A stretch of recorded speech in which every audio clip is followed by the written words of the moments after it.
Good evening, Madam Toastmaster and fellow lovers of life.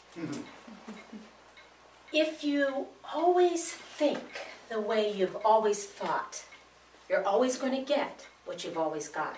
If you want to get something that you've never got, you got to do something that you've never done. And breaking free of limiting beliefs is a way to get something to do something that you've never done.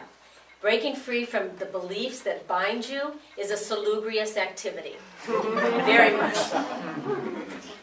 Tonight I have two objectives for this training on television in front of a live audience, and that first is I'm going to share some information with you on beliefs, what they are, the source, and past conditioning. What is a past conditioning?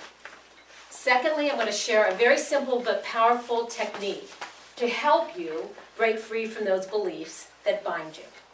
Everybody ready for that? Yeah. First of all, what is a belief? I'll just give a simple definition that I use, and it's a perception of reality. Not reality, it's your perception of reality, a conclusion you came to, or maybe something you heard that you had no reason to doubt. The source of beliefs usually stems from childhood. It could be something a teacher or a parent said to you. Maybe deliberately, maybe by accident. Maybe they said, you're not speaking very well in class here. Then you have the belief, I'm not a very good speaker, or I'm not good enough. You made that conclusion based on what that person said. I'm not good enough is one of the most popular self-defeating beliefs. I collect limiting beliefs like some people collect matchbooks. I collect limiting beliefs, and that's one of the most popular ones. If you can think of this premise, that beliefs are the basis, they give rise to how you're feeling.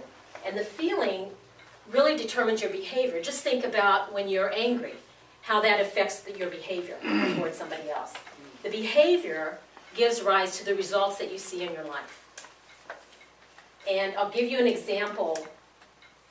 Most of you know that last year I wanted to teach a course in Italy. That's mostly a joyous thought. However, when I started thinking of the limitations, like, I can't do it. I've never done it. That belief gave rise to a feeling of great fear and trepidation. And then my behavior and results is like I was just frozen. I could not do it because I believed I couldn't do it. What color is this paper? White. What color? White. Okay, what color is it now? White. What color is it now? White. White. What do cows drink? No. No. Cows drink milk? Cows drink water, but in just a couple seconds, I conditioned most of you to say milk because of white in 2 seconds. So this is what I mean by conditioning. We're conditioned from past events. Anybody say water? I heard mostly milk. I did that too. We want to make sure that we dissolve the past conditions and then be really, really conscious, really aware. Let's not be conditioned anymore by someone showing you a white piece of paper or anything else. Of course, I love when scientists prove these things, but there was this great award-winning experiment done by scientists where they raised kittens in an environment that only had horizontal lines in the cage and in the room. Then when the kittens were adults, they were put into a normal environment, and guess what they did? They would run into anything, boom, that was vertical, right? Any vertical lines. They were conditioned to only see horizontal. They could not see those vertical lines. This applies to humans also. We are conditioned to live our lives, I'll just say, to see the horizontal. We can't see it from a different perspective because we have that old habit. But as humans, we can change that past conditioning. So that's a little bit of information about beliefs and the source of beliefs. Now let's talk about the technique to break free from the beliefs that bind us. You ready for that? Ready. I'm doing this in 8 minutes. For the technique, just remember 2 letters, U and Q. uncover the belief, question the truth of that belief. How many of you think that you might have a limiting belief, some stinking thinking, some limitation that affects you in some way? Raise your hand. You don't have to share what it is, don't worry. Okay, so most of you. And if you didn't raise your hand, maybe you do or maybe you don't have limiting beliefs, but the other thing about limiting beliefs is it can be hidden. They're unconscious, that we don't even know we have. So the questions that I use come from this technique called the option method. It was developed about 40 years ago by the late Dr. Bruce DeMarsico.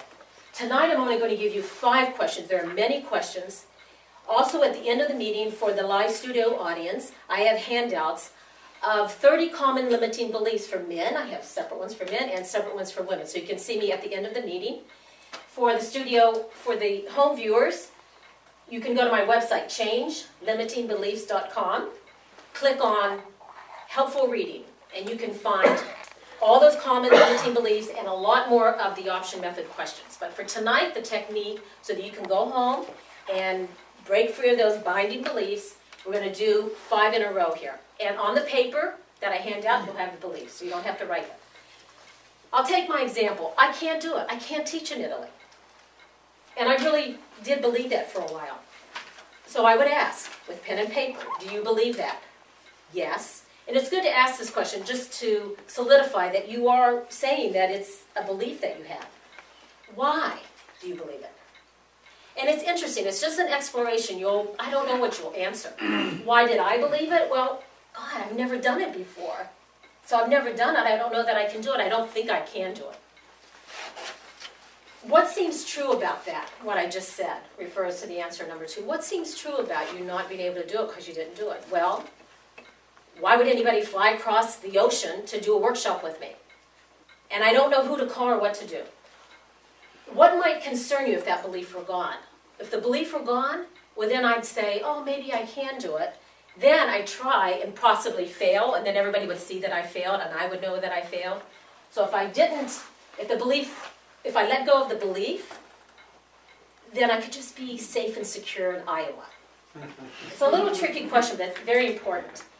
And then I said, is that okay with you? No, it's not okay. I want to be able to do it. So I broke through that belief step by step. Once you find out the belief's not true, then it starts dissolving. That's the key. And you have to find out it's not true. No one else can tell you. It starts dissolving, and along with it, that feeling that was attached to it, that unhappy feeling. And all of you know I did go to Italy, and I taught that workshop. So you know the knowledge, you have the information, you have the technique, you have the question, and I want you to remember what I said at the beginning. If you always think what you've always thought, you'll always get what you've always got. And if you want to get something that you've never got, you got to do something you've never done.